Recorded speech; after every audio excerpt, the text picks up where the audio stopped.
Cette émission vous est présentée par le Village des Valeurs, un incontournable pour votre magasinage. Ils sont donc bien beaux, les bracelets. Ils sont super beaux, puis en plus, j'en ai plus. Parce qu'on va en mettre des deux côtés cette semaine. Des deux côtés, OK. Écoute, on est wild comme ça. Donc, ce qu'on va faire, c'est vraiment essayer de créer un look baroque. Parce que la tunique que tu portes aujourd'hui nous vient de chez Cœur de Loup, donc de Nathalie Jourdain, qui a vraiment fait un défilé qui était très, très baroque, hein, avec la musique classique. Tu étais là d'ailleurs, tu as pu constater ça. Ouais. Donc, on va essayer de recréer cette espèce de look dramatique-là, avec vraiment le motif, les bracelets assez massifs des deux côtés, donc dans les couleurs de doré, d'argent, et la bottine dans les teintes de brun, donc pour agencer tout ça. Et le petit One Piece, c'est assez audacieux pour moi, là, c'est une première. Ben oui, c'est une première, ça te va super bien avec la belle encolure, comme ça crée une super belle silhouette, donc... Bon, ben je suis d'attaque. Ah oui, c'est d'attaque. Voilà.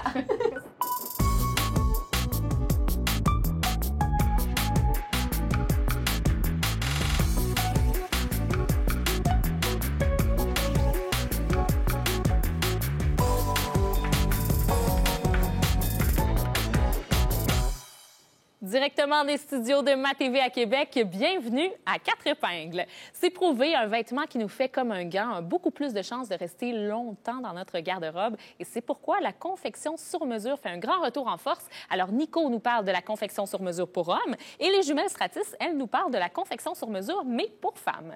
Avec Tania à la chronique Do It Yourself en décoration, elle nous propose 3 projets originaux à faire à partir de bois brut. Dans le contexte de l'effondrement de l'usine Rana Plaza au Bangladesh, on a beaucoup parlé du processus de fabrication des vêtements. On s'est questionné sur les différentes étapes. Eh bien, Marie-Ève analyse le tout pour nous aujourd'hui.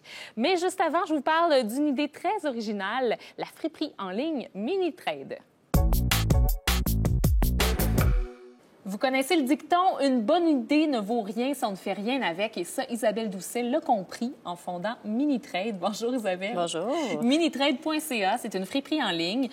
Tu étais entre 2 emplois, congé de maternité. Tu cherchais une manière de liquider les vêtements de ta fille et de ton garçon. Et tu as fondé Minitrade. Explique-nous un peu le mode de fonctionnement parce que c'est assez particulier quand même. Oui, en fait, c'est ça. C'est comme une friperie en ligne. Tout se passe sur le site Internet. Il n'y a pas de magasin... ce qu'on peut venir sur place. Donc, les gens peuvent soit acheter ou vendre des vêtements sur notre site. Et les gens reçoivent ce sac-là par la poste? Exactement. C'est ça. C'est le sac d'envoi qui leur est envoyé s'ils veulent nous envoyer des vêtements, nous vendre des vêtements. Donc, c'est super simple. Ils vont sur le site, tout est gratuit pour être membre. Donc, ils commandent un sac, ils le reçoivent à la maison avec toutes les explications et l'étiquette de préaffranchi de Post Canada. Donc, ils remplissent leur sac suivant nos critères. Ils collent le collant de Post Canada sur le sac et ils nous retournent ça. Tout est gratuit. Donc, nous, on reçoit ça, on fait l'évaluation du sac, on attribue des crédits ou de l'argent, c'est au choix du membre. Et puis, là, ils peuvent soit continuer à acheter sur le site ou prendre l'argent et aller... faire ce qu'ils veulent avec. Voilà. Mais quand même, 2/3 des personnes prennent le crédit en magasin. Oui. Donc, c'est signe que vous avez des systèmes de qualité. Tu nous en as amené quelques-uns, mais qu'est-ce qu'on peut trouver exactement? Quelques exemples? Quand j'ai parti la compagnie, j'avais vraiment le problème chez nous d'accumulation de vêtements pour enfants. Donc, nous, on avait commencé par offrir le service pour les 0 à 7 ans pour enfants uniquement. Avec la grande demande des mamans qui voulaient des vêtements de maternité, des vêtements pour femmes. Ils trouvaient le service tellement génial qu'ils ont voulu pouvoir en profiter pour eux aussi. Et on sait que... je sais par Statistique Canada que 51 des femmes ont... c'est pas ça. C'est 51 des femmes ont plusieurs sacs à main. Non, toutes les femmes... toutes les femmes canadiennes ont 51 de leur placard qui est inutilisé. OK, alors c'est quand même une belle statistique et ça prouve qu'il y a beaucoup de gens qui peuvent nous envoyer des vêtements encore de très bon état parce que là-dessus, il y a pas mal de trucs qui ont encore les étiquettes dessus, puis je te mets au défi de me dire que tu n'en as pas dans ta garde-robe. Non, j'en ai, effectivement, mais peu. Il y a des marques quand même chez Minitrade, c'est ça qui est intéressant. Bien, ça, c'est nouveau, ça vient de sortir, c'est notre nouvelle collection de luxe. Ça marche, c'est un tabac fou en Europe déjà. Il y a plusieurs sites d'échange de pièces de luxe. Et c'est des pièces, dans le fond, c'est des classiques qui se démodent jamais. Donc, c'est rendu des pièces vintage qui gardent leur valeur au cours du temps. Fait que c'est super intéressant pour nous d'acquérir ces pièces-là. Puis, tu sais, le marché est très, très bon pour ça parce que c'est très en demande et il y a aussi une offre. Donc, Et même dans les vêtements que tu nous as apportés, le manteau qui vaut quoi? 2000 $? Oui, bien c'est ça. C'est un manteau maquage qui vaut à peu près 900 $, que nous, on revend sur le site pour environ 500 $. Ça vaut vraiment la peine pour avoir une pièce de qualité comme ça. Puis, c'est un designer de chez nous, donc on aime ça, recevoir des pièces comme ça. J'ai amené aussi des sacoches Louis Vuitton, Chanel, des bottes Stewart. Tu touches à ça, c'est la qualité des Louboutins qu'on a reçus aussi. Puis ça, c'est toutes des choses qu'on reçoit de nos clients. Fait que c'est super intéressant de voir que les gens ont ça chez eux. Des fois, on n'a pas toujours l'occasion de porter ça. On l'achète une fois pour l'occasion, puis après, ça perd de la valeur dans le placard. Alors, on nous l'envoie, on fait des sous avec ça. On fait profiter tout l'argent qui dort dans nos placards à la maison. Donc, Minitrade a toute une porte-parole, c'est Mitsu. Oui. Mais ça va plus loin que le rôle de porte-parole. Elle a même investi dans la compagnie tellement elle y croit quand même. Oui, elle est associée avec nous. Mitsu est super tripante. Elle a tout de suite adoré le concept. C'est d'ailleurs elle qui nous a approchés. Elle a dit qu'elle adorait notre site, puis tout de suite, la connexion s'est faite. Elle en parle partout où est-ce qu'elle va. Elle y croit vraiment.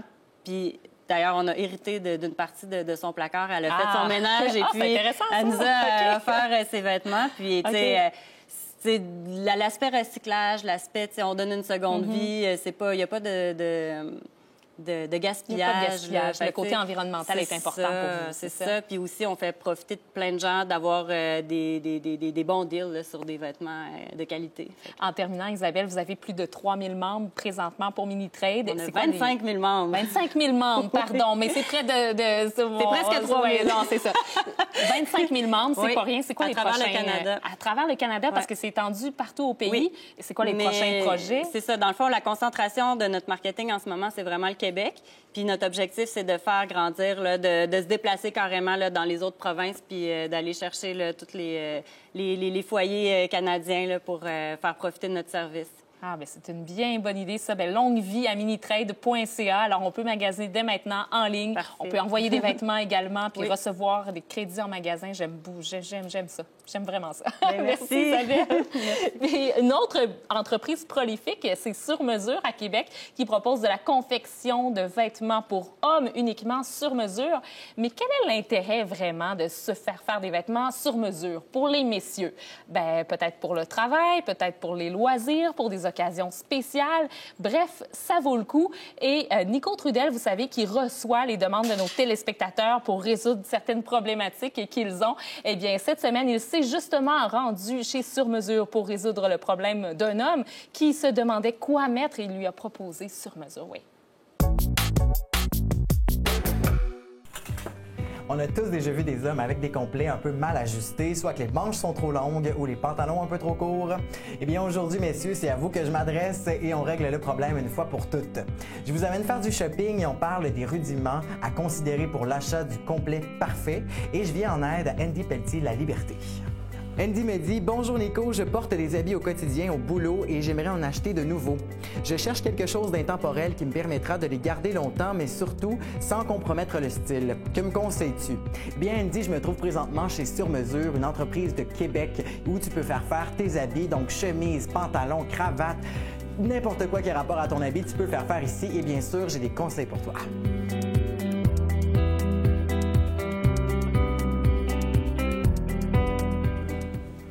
La règle d'or pour un magasinage d'habits, en fait, c'est bien sûr la clé du succès, le fit.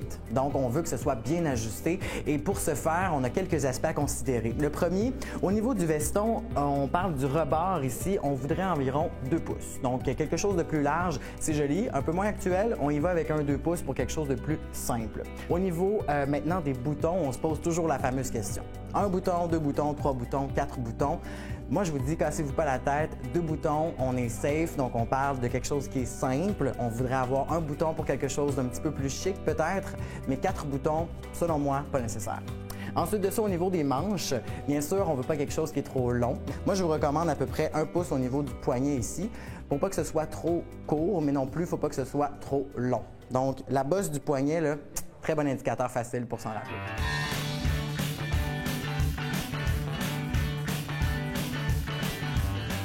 Messieurs, si vous achetez un veston en magasin en grande surface, pensez à découdre votre trappe de ventilation derrière. Un peu comme ici, là. Un veston trop ample vous fera perdre des épaules et bien sûr, c'est moins intéressant au niveau de la silhouette. Et pour ce faire, j'ai un petit truc pour vous. On veut prendre un veston qui est une taille plus petite qu'à l'habitude et un petit peu plus court. Et voilà, un veston un peu plus court pour une plus longue silhouette.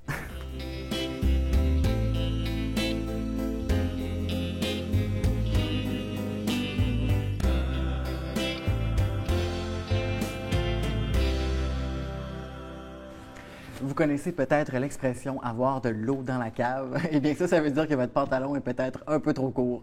Pour régler le problème, c'est simple. On veut un pantalon qui tombe juste un peu au-dessus de la chaussure, donc peut-être le deuxième nœud de lacet. Autrement, c'est un peu trop long et autrement, c'est un peu trop court.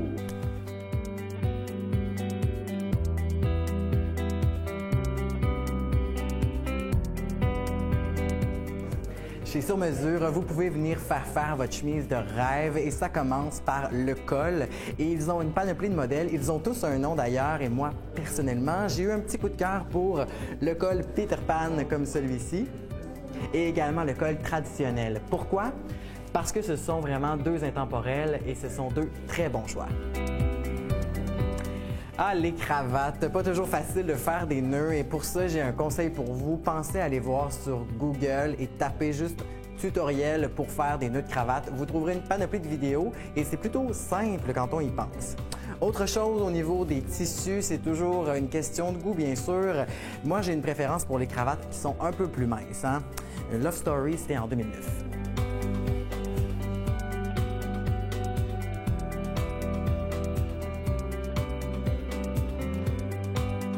Un dernier truc en terminant, donc les foulards de poche, est-ce qu'on en porte, est-ce qu'on n'en porte pas? Eh bien, ça dépendra toujours de l'occasion en question. Moi, personnellement, je les utilise pour ajouter un peu de couleur à un ensemble. Donc voilà, aussi simple que ça. Pour plus de détails et pour se fier aux professionnels de Sur Mesure, je vous conseille d'aller faire un tour sur leur site internet au surmesure.com. Bonne semaine! Cette chronique vous est présentée par Dessert. L'une des matières les plus intéressantes à travailler, c'est le bois. Et c'est justement ce qu'on va faire aujourd'hui avec Tania. Salut, Tania. Bonjour, Geneviève. Le bois. Mais là, tu nous proposes vraiment des ateliers différents. Oui, on va travailler plusieurs façons. En fait, on ne va pas travailler le bois comme un ébéniste. D'ailleurs, est-ce que tu sais d'où est-ce que vient le mot ébéniste? Non, pas du tout. En fait, ça vient du bois d'ébène, qui est un bois super noir de l'Égypte et qui était vraiment amené en Europe. Et de là, les gens ont appris à travailler le bois. On a dit, et le bois d'ébène, pourquoi pas un ébéniste? Ah, wow! Ouais, super. Alors, mais même si on n'est pas ébéniste, on peut quand même travailler le bois. En fait, c'est ça. C'est que je me suis dit, on va travailler le bois, mais on ne va pas le tailler. On va travailler avec des matières décoratives sur le bois. Et justement, chez Dessert, il y a vraiment une super belle panoplie de choix de décoration faites à partir de bois brut. Puis à partir de là, nous, on peut faire ce que l'on veut. Fait qu'il n'y a pas une création, même à partir de le même produit, qui va être identique. Et très original. Je vois la petite porte-crayon. Oui, mais excusez-moi. Justement, il y a quelque chose de super tendance qui s'en vient ici. Ça s'appelle le washi tape. OK. Ah, donc c'est un ruban adhésif, mais qui est, si tu touches, qui est un peu comme ciré. OK, bien oui. Et il y a plusieurs dessins faits à partir de ce tape-là. Et on fait des bandes. Fait qu'on peut l'appliquer sur plusieurs surfaces, que ça peut être de la porcelaine. Mais moi, je me suis dit, on va le présenter sur le bois. Ah, super. Puis ça fait, on peut vraiment choisir ce qu'on veut. Puis finalement, ça fait un bel amalgame de couleurs. Ça fait un peu aussi le tape, le washi tape. On peut faire des boîtes décoratives avec des carrés de tape. Et justement, c'est la boîte pour granger notre tape. Ah, justement, okay. Le washi tape pour, après ça, faire un peu comme du scrapbooking. Et on peut faire des cartes à souhait. C'est vraiment, ça adhère à tout. Donc là, je me suis dit, tiens, on va l'utiliser pour le bois. Super. Donc, alors, j'aime ça. On le range à l'intérieur, puis c'est la même chose qu'on utilise pour le décor. Ben oui, c'est ça, exactement. Donc, j'en ai trouvé ici. Regarde, c'est bien écrit. OK. Donc, ça, c'est des... Exactement. Ce sont des feuilles. Et à partir de là, on a ici des exemples sur la boîte que j'ai utilisée. Puis j'ai trouvé ça agréable parce que ces feuilles-là adhèrent justement, sont carrées justement pour adhérer sur cette surface-là. Fait qu'il y a plusieurs choix. si tu as envie, choisis-en une. On va Oui, le faire des ici en petits studio. motifs un peu psychédéliques. On disait ça tantôt avec l'équipe, hein, ça fait penser un petit peu aux années 70. Oui, ben c'est l'aspect des motifs géométriques. Ça revient à la mode. Oui. Donc, voilà. Alors, on y en va avec le utilise bleu? une feuille? Oui, exact. Je vais essayer de Oui, c'est bien la collé. Hein? détacher De l'autre côté, de elle la se bonne détache bien. manière. Ah, tu penses? Oui. En même temps, ben, j'aimerais bien parler du bois parce qu'on peut le peinturer. Et encore là, regarde ici, avec la chalk paint, on a fait juste une couche. Regarde comment ça couvre bien. Wow! Ah oui, oui. C'est Puis le fun, des belles hein? couleurs pastel, c'est Oui. tellement le fun. OK, puis là, je vois ce que tu veux qu'on fasse. Oui, OK. exactement, comme ça. Wow! OK, super. Et là, comment est-ce que ça fonctionne? On détache ça, on colle ça là-dessus, Mais tout oui. simplement? Ben oui, là, il faut être patiente. Est-ce que tu es capable? Moi, j'ai de la difficulté à décoller. Ça prend des ongles. Ça, c'est toujours, hein, on dit aux enfants d'être patients, Oui. hein, avec, Ah oui. avec le matériel comme ça. Et voilà, je l'ai. Exact. Bon, ben voilà. À partir de là, on ne le décolle pas tout au complet. On fait juste passer la première moitié. OK. Et ensuite de ça, oups, à 4 mains, des fois, c'est un peu plus difficile. Hein? Et on le colle ici comme ça. Comme ça. Et là, on va décoller vers le haut. Est-ce qu'ils sont... Idéalement, Oui, c'est ça, hein, que j'allais une dire. spatule. On veut pas de bulles. Non, exact. Je peux tirer dessus? Vas-y. Oup. Hop. Et voilà. Merveilleux. Et ensuite Puis de ça, on colle exact on le bord. replie comme ça. Oui. Wow! On voit l'effet, puis naturellement, on découpe aussi Oui, l'ouverture. on voit ce qu'il y a du l'ouverture haut. et après ça, c'est pas long, hein? Non. Puis ça fait des belles décos. Et c'est tout simple. J'aimerais ça qu'on passe à autre chose. Oui. Regarde ici, j'ai fait de la feuille d'or. De la feuille d'or. Oui, OK. puis j'aimerais ça vous montrer comment ça fonctionne parce que c'est vraiment pas compliqué, puis ça fait des très beaux résultats. Mais certainement, parce que c'est pas une peinture. Ou... Non, justement, ben c'est pas des vraies feuilles d'or, mais le château de Versailles, à Paris, en France, c'est fait à partir de vraies feuilles d'or. Donc, j'ai ici trouvé une autre pièce chez Dessert en bois, c'est un porte-clés. Donc, on va enlever les clés, parce que c'était un exemple. J'ai appliqué ici une colle. Si tu touches, là, c'est vraiment très collant. Ah, ben oui. Donc, ça s'applique ici avec un produit que je vends à ma boutique qui est pour utiliser justement des feuilles d'or à cet effet. Et, Je vais te montrer ici. oui. Regarde comment c'est fin. OK, Attends, c'est vraiment attends, très attends, délicat. attends une minute. Ouh. OK, Oui, je ça. vois. Prends-le. Vas-y. Je décolle. Oui. Mon Dieu, c'est tellement fragile. C'est J'ai fragile, comme hein? peur de la défaire. Oh non, regarde, je Ouais. commence à la défaire. OK, donc je comprends On qu'il faut y applique. aller vraiment Mais c'est pas très grave. tranquillement. C'est pas grave si elle s'est défait. OK. Je vais te montrer après ça comment on Oh fonctionne. là là, je suis pas très habile. Oh mon Dieu, OK. Regarde, c'est pas grave. Parce qu'on l'applique après ça avec un pinceau sec. OK. Parce que c'est sûr que moi, j'ai fait un dessin ici, Ah, OK, Regarde. OK. comme ça. Je comprends. Wow, OK, puis ça donne vraiment l'effet parce que naturellement, on n'en a pas mis Non, j'en ai partout, pas mis donc, partout. Je voulais vraiment donner un effet. C'est super, wow, Voilà. de belles feuilles d'or. Merci beaucoup, Tania. Et moi aussi, je porte l'or aujourd'hui, Moi aussi. légèrement. Moi aussi, moi Et, aussi. oui, c'est magnifique ce que tu portes. C'est Cœur de Loup qui a fait ma tenue. Oui. Et d'ailleurs, cette semaine, les sœurs Stratis se sont rendues à l'atelier de Cœur de Loup pour nous parler du sur-mesure. Donc, la confection de vêtements sur mesure. Vous savez que vous pouvez demander à des designers québécois de le faire. Alors, voici les sœurs Stratis à ce sujet. Un de mes plus grands rêves dans la vie, c'est que tous mes vêtements de mon garde-robe soient faits sur mesure, haute couture. Wow, Caroline, sont beaux tes rêves. Je veux pas péter ta bulle, mais avec la conjoncture économique, je pense pas que tu vas être capable de réaliser ton rêve de sitôt. Damn you! Mais je pense que si t'enlèves juste le mot haute couture, tu vas être capable d'en trouver assez facilement ici. Aujourd'hui, on va vous donner 3 trucs pour magasiner du sur-mesure.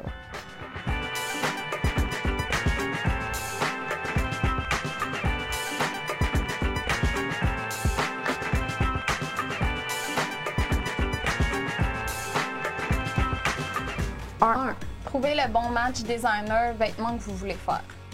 Ça tombe bien parce qu'il y a Nathalie Jourdain de Cœur de Loup qu'on va faire apparaître maintenant. Nathalie a fait du sur-mesure, mais dans le fond, elle se spécialise en faisant le sur-mesure de ses vêtements.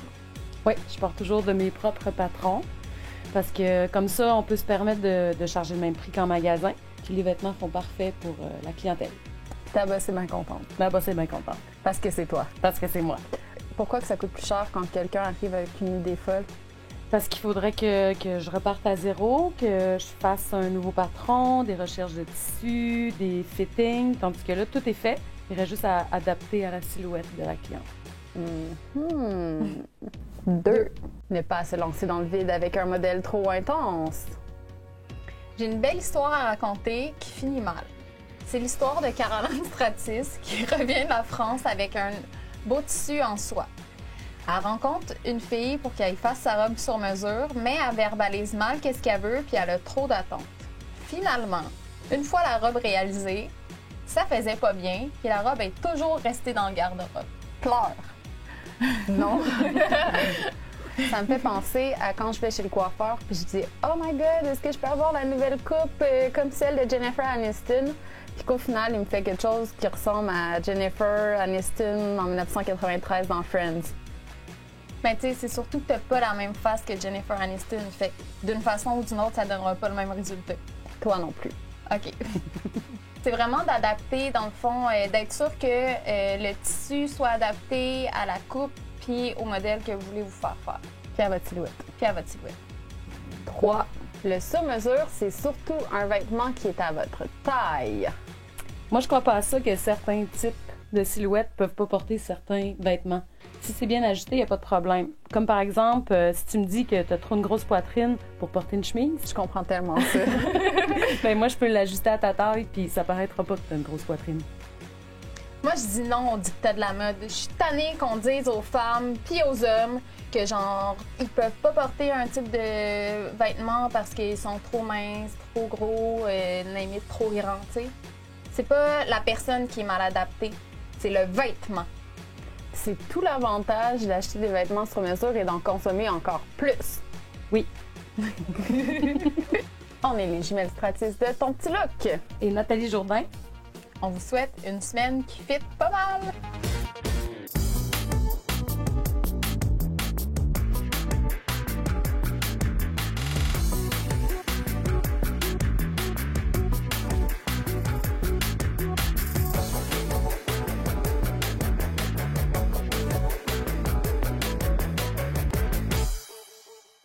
On s'intéresse beaucoup au côté créatif, artistique de la mode, mais on s'interroge trop peu souvent sur le processus de production des vêtements. Et c'est de ça dont on va parler avec Marie-Ève aujourd'hui. Bonjour Marie-Ève. Bonjour Geneviève. Quelles sont les étapes de production d'un vêtement, de la création jusqu'au vêtement qui se retrouve dans le garde-robe? Oui, il y en a beaucoup. La première étape, c'est la production des échantillons. Les échantillons, ce sont quelques exemplaires seulement de chaque modèle de la collection qui vont être utilisés pour les défilés, prêtés au magazine pour les séances photos. Ces quelques morceaux-là sont généralement créés directement à l'atelier du créateur. Et c'est sur ces échantillons-là que se basent les fournisseurs, finalement. C'est les indications du designer pour savoir comment confectionner le vêtement, c'est ça? Oui, entre autres, mais avant, le designer doit savoir quelle quantité de vêtements produire. OK. Ça, il va le savoir grâce à des acteurs très importants du milieu de la mode, les acheteurs. Donc, les acheteurs qui travaillent pour des boutiques, à partir des défilés qu'ils ont vus, des présentations, des lookbooks également, ils décident combien d'exemplaires, de quels morceaux, dans quelle couleur ils veulent commander pour vendre dans leur boutique. Prennent ces décisions-là en fonction de leur clientèle, leur goût, leur budget, des tendances qui s'en viennent et puis également de l'historique de ce qu'ils ont déjà vendu dans les collections précédentes. Et de là, le designer doit produire ensuite. Oui, absolument. Donc, il y a beaucoup de designers qui vont produire... Bien, il y a certains petits designers qui vont produire dans leur propre atelier, qui font tout à la main eux-mêmes, mais dans la majorité des cas, c'est envoyer un fournisseur externe. Je pense par exemple aux griffes Marie-Saint-Pierre, Bettina Lou. Ils font affaire avec des sous-traitants au Québec, dans la province, mais quand même avec d'autres gens. Donc, pour que tout soit fidèle à l'esprit du créateur, il faut vraiment s'assurer qu'il y ait toutes les informations. Donc, on crée des guides techniques. OK. Pour chaque morceau, il va y avoir beaucoup d'informations. Il va y avoir des croquis, il va y avoir des explications sur des techniques précises.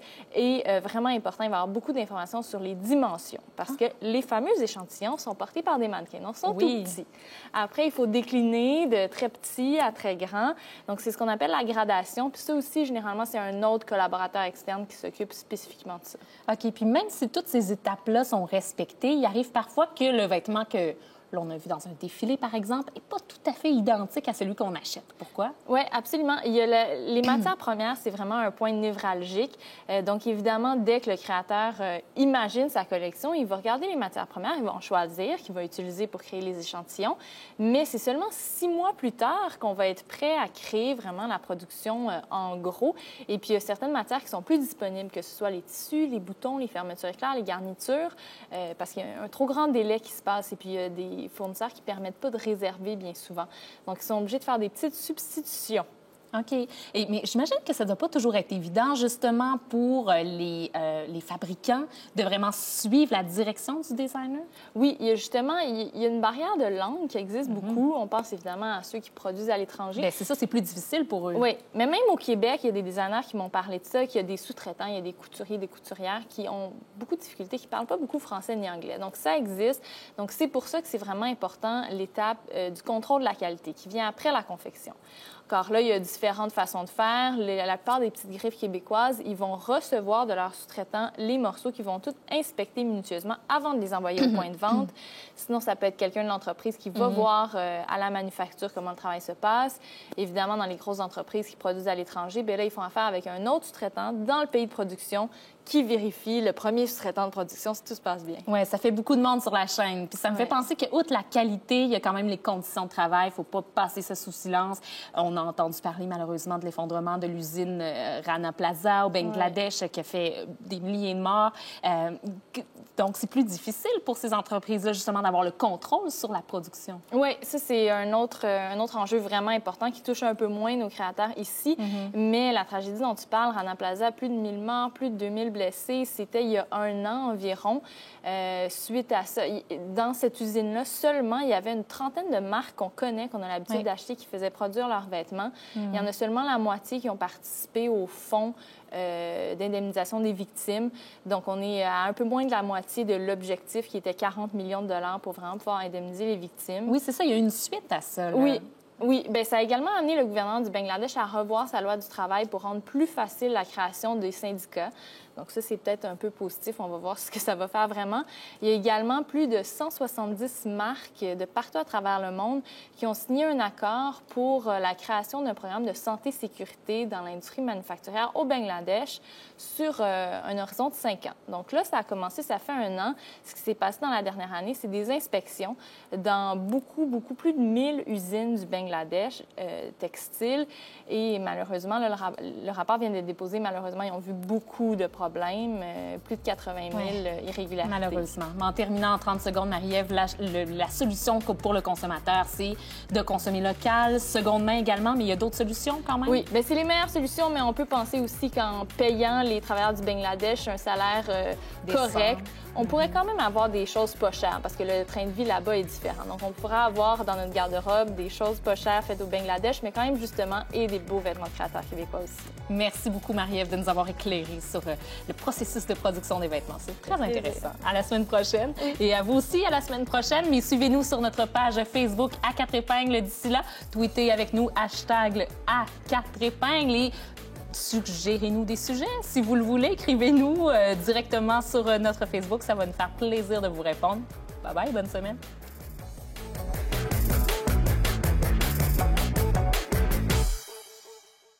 Cette émission vous a été présentée par le Village des valeurs. Vos dons en magasin profitent à des organismes communautaires.